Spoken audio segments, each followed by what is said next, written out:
Hey guys, what's up? It's me, Thomas. Tonight we're back here with Kill Count. Tonight, we're back with Mountain Men with one of their worst, actually. Wrong Turn 5, Bloodlines from 2012. Yep. I think you all know where this is going. They're just gonna go die by those Mountain Men. So, I'm not gonna say anything else. Let's just get to it. Be sure to like, subscribe for more. Hope you enjoy. Let's go! Probably not. Let's see. Welcome to the Kill Count, where we tally up the victims in all our favorite horror movies and the Wrong Turn series. I'm James A. Janice, and today we're looking at Wrong Turn 5 Bloodlines, released direct-to-video in 2012. Bloodlines was written and directed by Declan O'Brien, the man who gave us Wrong Turns 3 and 4. Just like those sequels, this fifth installment features crappy characters and a nothing plot that are little more than a gore delivery system. Shouldn't be surprising given O'Brien's filmmaking priorities. A large part of my time is pacing up and down my office and thinking ways to kill people. Yeah, dude, but you also gotta, you know what, never mind. The only notable thing about Wrong Turn 5 is that it stars Doug Bradley, the English actor who played Pinhead in the first 8 Hellraiser movies. He did not play the lead Cenobite in Hellraisers 9 or 10, and yes, the fact that there are 10 Hellraisers is a big reason I haven't tackled that series yet. I mean, think about how sick you probably are of Wrong Turn already, and that's only 6 movies right now. With Declan O'Brien at the helm, you know we can expect a lot of gore, so let's keep the sponsor train rolling so I can include all of it in this kill count. You already know that Manscaped can help you keep everything nice and tidy below the belt. But were you also aware that they offer products to help you keep your 3-finger and toenails properly trimmed? With the Shears 2.0 kit, you'll have everything you need to tweeze, clip, and file your nails so your hands and feet don't look like a mutant cannibals. You can get 20% off the Shears 2.0 kit and free shipping with the code KILLCOUNT at manscaped.com. Don't forget, the Perfect Package 3.0 is now available in the US as well as Australia, Canada, and the UK. Get 20% off and free shipping with promo code KILLCOUNT. Since gory deaths are the only thing this writer-director cares about, let's see how many there are and get to the kills.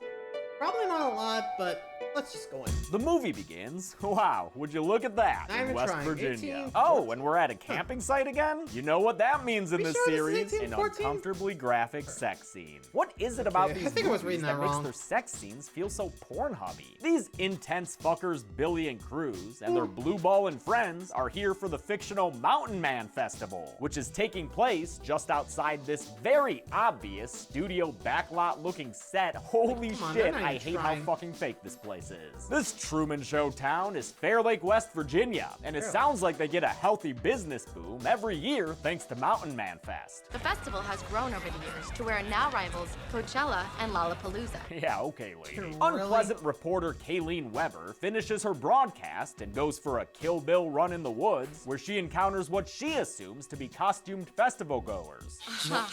But of course, these are the Hillicker brothers, here to teach Kayleen how to giggle properly.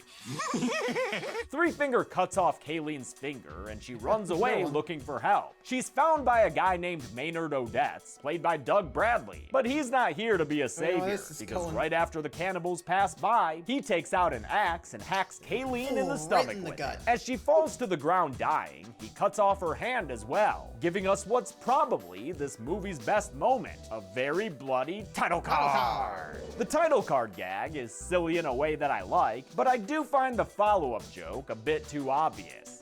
Hey, give me a hand, will you? Oh, what? You mean like this one? No, you fucking idiot. You knew you were setting up that joke there, man. The group of campers eat breakfast as Billy Boy gives a presentation on the psychoactives he's brought along for the festival. Some X for when we go trick-or-treating, and some shrooms for when the bands start playing. They all listen closely as this Julian guy gives the history of that fake town Fair Lake. It was the site of a massacre in 1817 when a bunch of mountain men came down and ate up all the town's residents. Nom nom nom. That kind of cannibalism has been continued by the Hillickers, aided and abetted by Maynard Odets. And I know that according to some places on the internet, Maynard is supposed to be the old-timer from Wrong Turns 1 and 2, who was also the father of the original 3 mountain cannibals, as well as the other cannibals in part 2 who are never mentioned again outside that movie. But Maynard here is very obviously fucking British. You don't live in some goddamn hospital in the middle of nowhere anymore. And does the old-timer from those first 2 films sound even the slightest bit British to you? Bet they ain't got around to paving it yet. I know that Maynard refers to Yikes. I mean, I didn't think even Maynard was part of the group until part 2. Part 1, he was pretty much the harbinger of doom. Not part of it. I missed something. Anyway. the cannibals as his boys, but maybe it's not literal and he's not actually their father? I don't know. I just don't buy that really. This scary mofo is the same dude who blew up after Henry Rollins stuck some dynamite up his butt. The kids take their car and head towards the festival, which features bands that were probably named using some online quiz. Oh, the Cheetah Horse. That or Raven Simone is doing one extremely edgy reunion tour. Thanks to distracted driving, Billy nearly runs over Maynard, and when he swerves to avoid him, he ends up hitting a tree. Pretty fucking hard, damn. Not sure why Billy's sticking his head out the window like that, but looks like everyone's mostly okay after the crash, except for that old dude lying in the road. The guys go over to check on Maynard, only for him to slash Billy with a knife. That causes them to kick the ever-loving shit out of him. And before the nearby cannibal brothers can get involved, the county police roll up and stop what looks, by all appearances, to be a 3-on-1 old man beatdown. Maynard and the kids are arrested and thrown in the paddy wagon under the direction of Sheriff Angela Carter. Her deputy, Kevin Biggs, finds Billy's big ol' stash of drugs in the car, and Sheriff Carter asks him to stay at the accident site as she takes everyone to the station. That means this poor bastard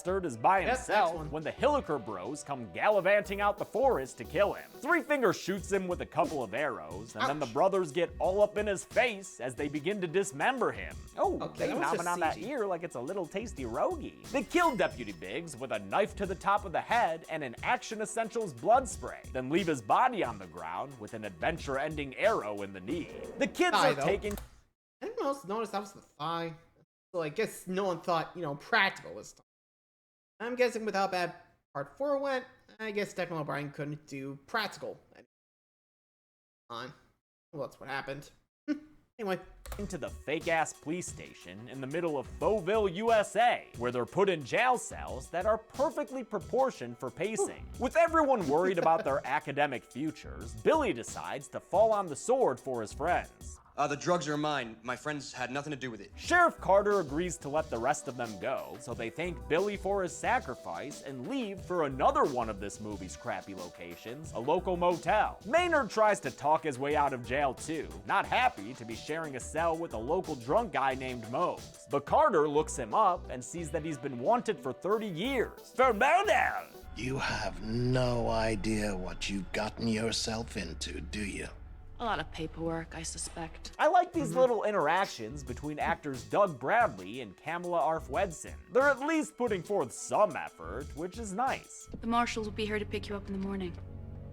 You won't live that long. Using their tow truck, the Hillicker boys tear down a phone pole that renders all cell phones in the area useless, and gives more weight to Maynard's ominous threats. At the motel, Julian tells Cruz not to worry about her boyfriend Billy, since he'll get help from his family's lawyer. So the rest of them might as well go check out Mountain Man Fest. But if you think this movie has the budget to depict a music festival, you must be watching a different movie. That thing's got Fireworks Factory written all over it. The next stop on the cannibals' tour of destruction is the world's most poorly guarded power station. They walk right in, hack into the power boxes they find, then accost the place's only guard. They kill the poor guy by stringing him up into some power lines, electrocuting him until his skin is red and black and the power goes out everywhere. Since Odette's continues to be one creepy motherfucker, It started.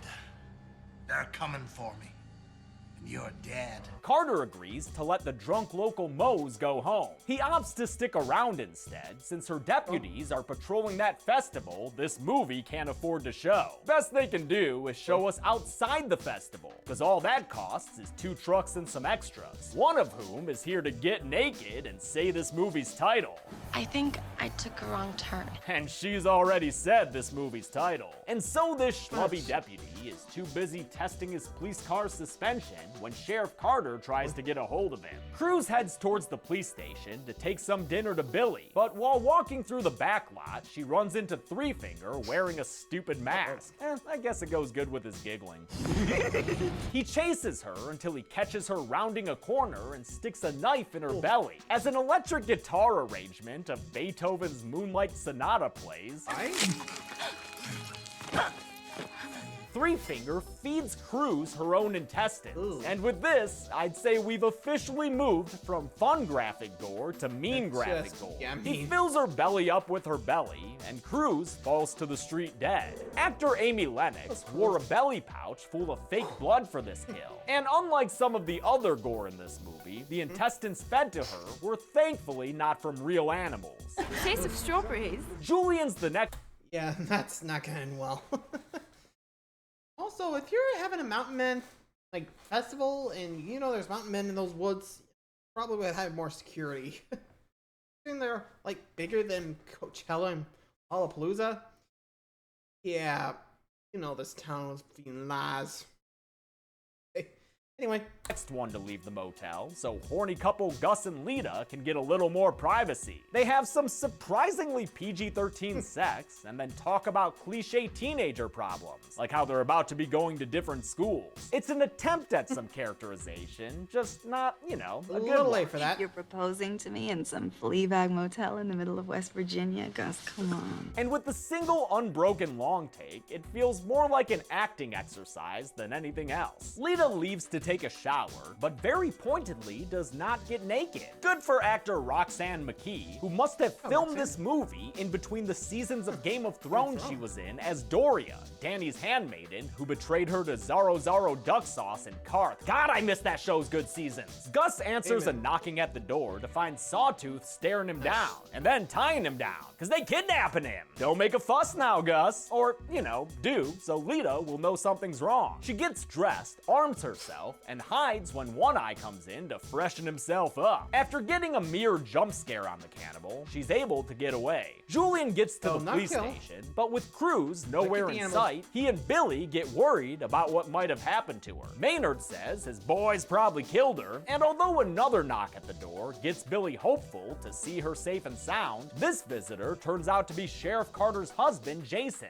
He was shown in one earlier scene, but I didn't bother including it because it was as pointless as the one with that deputy and the festival chick who inexplicably wanted to bang him. The cannibals take Gus and arrange a complicated murder for him, because I guess that's what it takes to get Three Finger giggling these days.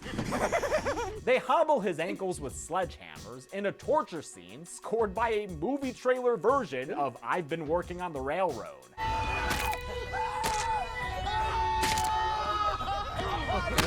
Classy. The cannibals take their yellow tow truck onto the lot and dump the still living Gus in front of the police station. With his ankles broken, he's unable to move out of the way of the truck that runs him straight the hell over. That was one nasty hit and run. Love how the dummy they used just fell apart on impact. Having witnessed Gus's murder, Sheriff Carter lets Billy out of the jail cell and deputizes him, Julian, and Mose, giving them all shotguns and saying they need to hold up until the marshals arrive for Maynard in the morning. Knowing that the lot's appliance store set has a shortwave radio, Carter heads there and uses her skeleton key to get in. The only person who intercepts her signal is a stoner named Teddy Tabbitt in New Hampshire. And to be honest, this is another entirely pointless scene. Literally nothing comes from it, and I could have left it out of this kill count entirely. Except, I just had to point out that, one, I'm legit impressed by this apartment's production design, since this is a prequel that takes place in 2003, and they did a good job making it look like 2003. And two, Teddy is played by Finn friggin' Jones, another Game of Thrones actor who was playing the Knight of Flowers Sir Loras Tyrell at the same time he was making this movie. Oh, and he's also Iron Fist, I guess. But again, entirely useless scene. So, moving on! Lita. Man, what is with Declan O'Brien including these? Seriously. No point, just move on.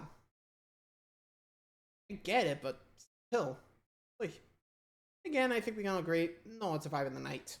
Gets to the police station and is nearly killed by the drunk Mose blindly shooting off his gun. She's understandably shaken from both that near-death experience and finding out about Gus's actual death experience, and while she recovers, Billy decides to go look for Cruz, just as soon as he's done listing his personal shortcomings. All right, I may be a fuck-up, I'm irresponsible, I'm unreliable, and I'm definitely juvenile. Oh, well in that case, take this gun. Julian goes with him, so it's back to the lot we go, where they just used fucking production trucks to block off the ends of these fake-ass streets. Seriously, Declan, dude, I know you love your roaming long takes, but you just can't do it on a lot and make it look good. You're giving away the game here. Eventually, Billy finds Cruz's dead body. Her dead, blinking body. They start to disrupt the crime scene when they hear Three Finger giggling behind them, which leads to a little chase that ends with both of the boys being knocked the fuck out. Billy awakens buried up to his neck in a soccer field, with Julian next to him chained to the net. Things are bad and about to get worse, since they see Three Finger across the field in some kind of riding lawnmower. Declan O'Brien says this sequence was inspired by Peter Jackson's Dead Alive, but personally, I was more reminded of Leprechaun 2 as the cannibal begins the very long drive towards his victims.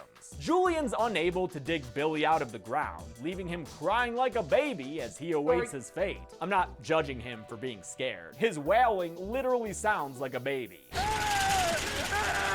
Billy gets killed by the lawnmower running over his head, or at least running over the clearly fake head meant to be Billy's. Props to actor Simon Ginty for filming this scene. He was buried up to his neck for more than 5 hours. That had to suck. After Billy's killie, Julian's up next. Unable to escape his chain, he too is run over and completely eviscerated. They're just tossing body chunks at that actor's face. I do love the shot of his full body succumbing to the machine in the end. Very messy stuff. Julian's death was accomplished using a hollowed out fake body with fake blood bags inside. But for this one, they did use real animal guts, namely cow and pig intestines. Actor Oliver Hoare took them like a champ. What was it like having pig guts thrown at me? I think at one point I swallowed a bit of liver. So that's cool with me. At this point, it's hard for me to decide which of these awful movies is my least favorite, but I've gotta say, the cast of this one seemed like a lovely bunch of Brits. Help me! The accent is kind of wrong. Oh, it's the accent. Oh, right. Yeah, you're not doing American. Joining them was stunt performer Borislav Bobby Aliyev as Three Finger, reprising the role after having played it in part 3. Pretty sure that's the only time an actor has played the same mutant twice in this series. Wait, but what's up with these shots of some lady cannibals on set? What the fuck? At the police station, Sheriff Carter sends Mose on a mission to go look for her deputies, giving him the keys to her cop car and some cover as he leaves. Maynard tries to win Lita over to his side, telling her to turn on the sheriff. Take her weapon and force her to let me out.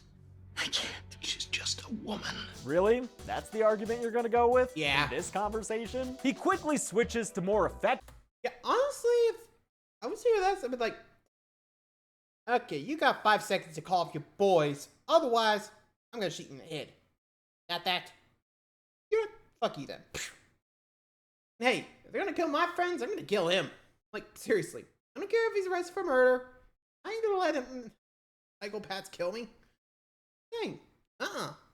Rhetoric by telling Lita he'll let her live if she gets him out of his cell. After getting on the highway, Mose runs over some barbed wire, which gives us another solid car crash stunt. Kills and car crashes. They're the only things these movies are still good for. Mose is captured and taken to the lot's hardware store set, where the cannibals make a little Mosey stovesy. They put him in a big barrel and clamp it shut, then place the barrel over the pyre and light it on fire. His screams are heard by Sheriff Carter, who leaves the police station to go help him. But it's too late. Mose is burned to death inside this bronze bowl barrel, suffering a horrible fate like that poor innocent wife in the awful fucking Saw 3D. His kill is capped off with an incineration. The explosion knocks back Sheriff Carter, leaving Lita alone with Maynard, who's still trying to persuade her over to his side. Have some vision. He finally gets her to take his offer. If I let you out of here, you let me go free, right? You and your men, you don't come after me. That's really the deal. trust this dude? So she unlocks his cell and tells him to go on and get. Instead, he betrays her with a crappy line and a weird cut. You know what I was saying about vision?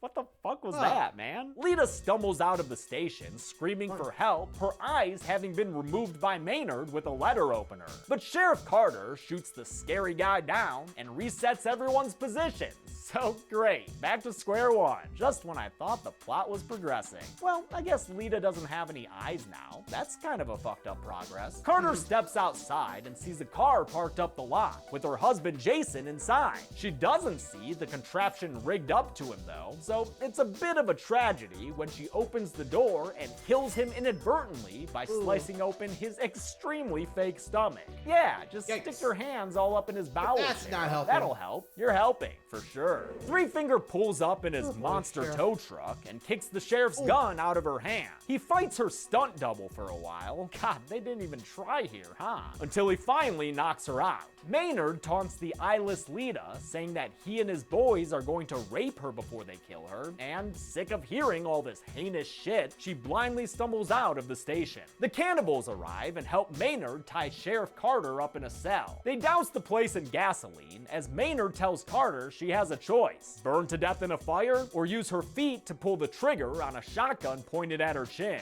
Essentially, I am offering you a way out, Sheriff. And if I were you, I would take it, because burning to death is one painful way to die. Son of a bitch. He tapes her up and lights the fire, then leaves as the police station goes up in flames. After a bit of burning and some screaming in pain, Sheriff Carter pulls down on the wire and blows her own head off with the shotgun. And Maynard's real proud of himself for that one. Cool, dude. He and the cannibals leave, and the movie ends in the most mean-spirited way imaginable, with the tow truck finding the eyeless Lita in the middle of the road. Three Finger puts her in the cab, and Maynard reveals who they are. Then they drive off with Lita screaming out the back window. That just fucking sucks. Of course, I shouldn't be surprised. This movie sucks in general. Let's get to the numbers. You know what I was saying about getting to the numbers? Okay, really? 10 people died in Wrong Turn 5, and with 7 male victims and only 3 female victims, there were more than twice as many guys killed than ladies. With a runtime of 91 minutes, that left us with a kill on average of 9.1 minutes. I'll give the golden chainsaw for coolest kill to Julian. He got heavy sprays of blood, chunks of meat being tossed around, and a full body getting mulched to oblivion. What's not to love? Dull Machete for lamest kill will go to the electrical worker who got electrocuted to death, even though I do like it when people's occupations tie into their demise. And that's it. Wrong Turn 5 Bloodlines came out in 2012 and is possibly my least favorite of the franchise for many reasons, including how it ended for poor Lita. Lita may be the blind protagonist of the next one. Thankfully, Declan O'Brien wouldn't get to see that idea through because he's gone for part 6. Don't get too excited though, it still sucks. I'll show you that final, for now, Wrong Turn next week. But until then, I'm James A. Janice. This has been The Kill Count. Thanks a lot for— Yeah, I think I need a breather from that. Yeesh. Rough. Poor Lita. Blinded and tried to escape, but got caught by the Hillickers. Jesus, that's just messed up. No? Had to be mean-spirited in a way. That makes me want to stop. But one more to go, then we're done. Anyway, I'll probably get something more favorable next time. Till then, thanks for watching, guys. Adios.